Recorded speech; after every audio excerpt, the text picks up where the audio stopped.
and good evening everyone. I am Priyanka. I am going to discuss about force. Let's start force. Force is defined as any pull and any push on an object. किसी भी object के ऊपर हम कितना उसको पुल करते हैं, कितना पुश करते हैं, उसको हम बोलते हैं फोर्स. एग्जाम्पल के लिए अगर मैं बताऊँ, मान लो मेरे पास कोई ऑब्जेक्ट रखा है, यहाँ कुछ भी मान लिया हमने, स्टूल, चेयर, कुछ भी रखा है और उसको थोड़ा सा हमें उसकी पोजीशन से खिसकाना है, थोड़ा सा साइड करना है. तो अगर हमने उसको थोड़ा सा धक्का लगाया तो वो सरक जाएगा थोड़ा सा साइड में. उस पुश को हम बोलेंगे फोर्स, क्योंकि वो हमारे धकेलने से थोड़ा सा सरका है ना, उसी धकेलने को हम बोलेंगे फोर्स. अगर हम उसको धकेलने की बजाय बात करें कि अपनी तरफ खींचे, तो अगर हम उसको पकड़ के अपनी तरफ पुल करेंगे तो भी उसकी पोजीशन डिस्प्लेस हो जाएगी, तो उस बात को भी हम बोलेंगे फोर्स. कोई भी पुश और पुल, खींचना और धकेलना, किसी भी ऑब्जेक्ट को फोर्स होता है. अब हम बात करें फोर्स को मेजर किस में करते हैं, तो हम फोर्स को मेजर करते हैं न्यूटन में. Newton is the SI unit of force. Newton is the SI unit of force. उसके बाद हमारे पास बात आती है कि फोर्स हमारी एक स्केलर क्वांटिटी है या वेक्टर. तो ये बात हम क्लियर कर दें कि force is a vector quantity. Force has magnitude plus direction. Magnitude plus direction. तो force is a vector quantity, और जब हम उसको डिनोट करेंगे तो हम फोर्स लिख के उसके ऊपर एरो दिखाएंगे ताकि हमें पता चले कि ये एक वेक्टर क्वांटिटी है. उसके बाद हम बात करते हैं भाई टाइप्स ऑफ फोर्स. अगर हम बेसिक टाइप्स की बात करें फोर्स के की, तो हमारे पास बेसिक दो तरीके के टाइप्स की बात करेंगे हम, कॉन्टैक्ट फोर्स और नॉन कॉन्टैक्ट फोर्स. इनके बेस पे हमारे पास बहुत सारे फोर्सेज हैं, पर अगर हम सिंपल बात करें तो कॉन्टैक्ट फोर्स वो फोर्स होते हैं जो किन्हीं भी दो ऑब्जेक्ट्स के बीच प्रॉपर कॉन्टैक्ट बनने की वजह से लगता है. जैसे फोर्स ऑफ फ्रिक्शन.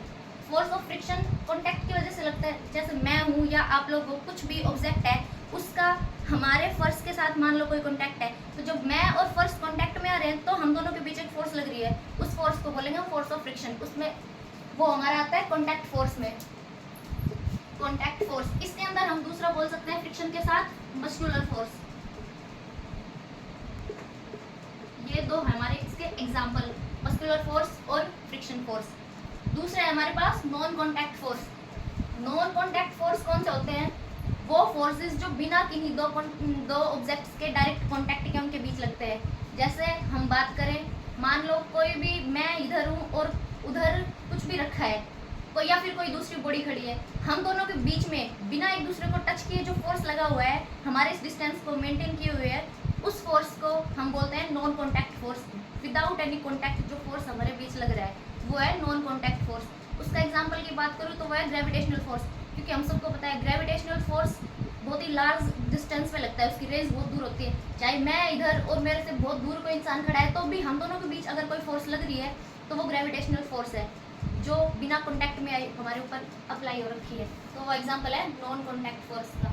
ये तो हमारे टाइप्स हो गए फोर्स के, कॉन्टैक्ट और नॉन कॉन्टैक्ट. अब इनके बिहाफ पे हमारे पास बहुत सारे फोर्सेज होते हैं. जैसे हम अगर बात करें और बाकी टाइप्स ऑफ फोर्स की, तो फ्रिक्शन हो गया, ग्रेविटेशनल हो गया, electric force, magnetic force, nuclear forces, ऐसे बहुत सारे फोर्सेज है.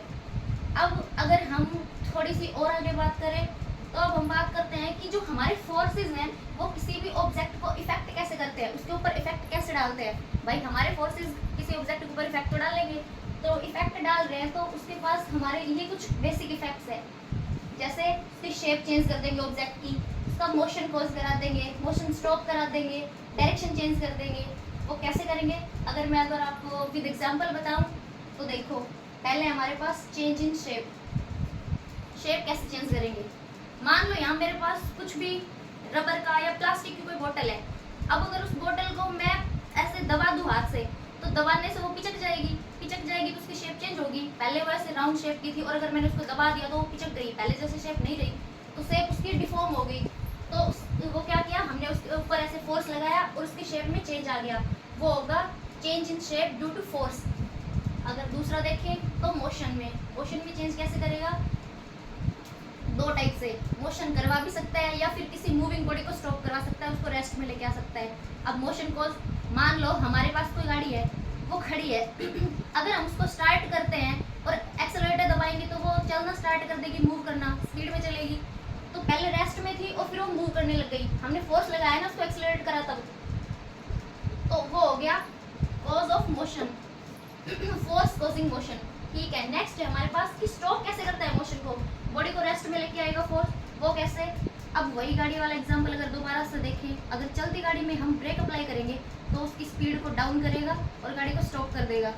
तो स्पीड को डाउन करने में और स्टॉप करने में जो हमारे ब्रेक्स ने काम किया है उस गाड़ी के व्हील्स पे, तो वहाँ एक फोर्स लगा है उन व्हील्स के ऊपर, तो ये सब हुआ है, स्टॉप हो गया तो फोर्स की वजह से। फोर्स ने मोशन को चेंज कर दिया, पहले मोशन में था अब उसको रेस्ट में ले आया। पहले रेस्ट में थी गाड़ी तो हमने उसको स्टार्ट किया, चलने लगी, एक्सेलरेट हो गई, तो वो मोशन उसका करवा दिया रेस्ट से। पहला था हमारे जो शेप चेंज करी थी वो 3 तरीके देख लिए। चौथा है हमारे पास चेंज इन डायरेक्शन। डायरेक्शन कैसे चेंज कर सकता है भाई, फोर्स किसी भी चीज़ की डायरेक्शन चेंज कर सकता है। इसके लिए मान लो हम बेसिक से एग्जांपल लें, अगर बाईसाइकिल का, तो बाईसाइकिल के एग्जांपल में हम देखें, हम चला रहे हैं स्ट्रेट लाइन में, अगर हमें लगा आगे कुछ गड्ढा है, हमें बाईसाइकिल साइड से निकालनी है, हम उसके स्टीयरिंग को मूव करेंगे उधर से साइड वाले रास्ते पे, तो जैसे ही हम स्टीयरिंग को घुमाएंगे वो साइकिल की डायरेक्शन चेंज हो जाएगी। तो क्या किया हमने, स्टीयरिंग के ऊपर फोर्स लगाया और साइकिल ने अपनी डायरेक्शन को चेंज कर लिया, तो वो हो गया change in direction due to force.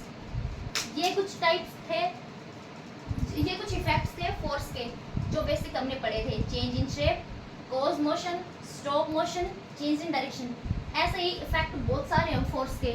अब इतना सब हमने क्या पढ़ा इसमें, व्हाट इज फोर्स, जो क्या था, एनी पुश और पुल ऑन एन ऑब्जेक्ट। दूसरा हमने पढ़ा SI unit of force, SI unit क्या है फोर्स की, magnitude plus direction, sorry newton, SI unit of force is newton. उसके बाद हमने पढ़ा force is a vector quantity. Vector क्यों है, क्योंकि फोर्स के पास मैग्नीट्यूड भी होता है और डायरेक्शन भी, मैग्नीट्यूड प्लस डायरेक्शन। उसके बाद हमने फोर्स के 2 बेसिक टाइप्स देखे थे जो थे कॉन्टैक्ट और नॉन कॉन्टैक्ट फोर्स, उनके एग्जांपल्स देखे थे।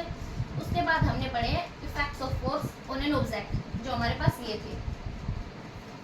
आज की वीडियो में यही। अगर आप लोगों को कोई डाउट या क्यूरीज है तो आप कमेंट में बता सकते हैं।